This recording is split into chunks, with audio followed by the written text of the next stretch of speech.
Christ the redeemer নতুন ঘোষিত সপ্তাশ্চর্যের একটি।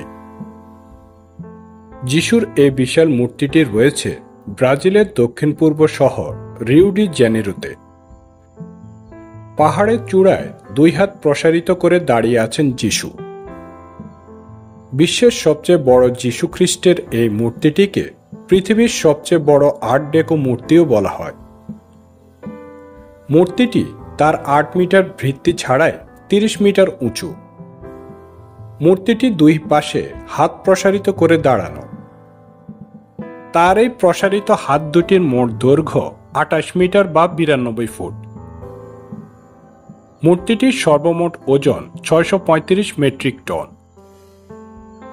রেইনফোর্ড কংক্রিট ও শ্বেত পাথর দ্বারা নির্মিত এই মূর্তিটির ভাস্কর ছিলেন ফ্রান্সের পল ল্যাডোস্কি। মূর্তিটি তিজুকা ফরেস্ট নামক জাতীয় উদ্যানে রিও ডি জেনেরোকে আড়াল করে রাখা 700 মিটার উচ্চতার কর্কোভাদো পাহাড়ের চূড়ায় দাঁড়িয়ে রয়েছে। ব্রাজিলের খ্রিস্টান ধর্মের প্রতীক এই মূর্তিটি রিও ডি জেনেরো এমনকি ব্রাজিলেরও অন্যতম প্রতীক।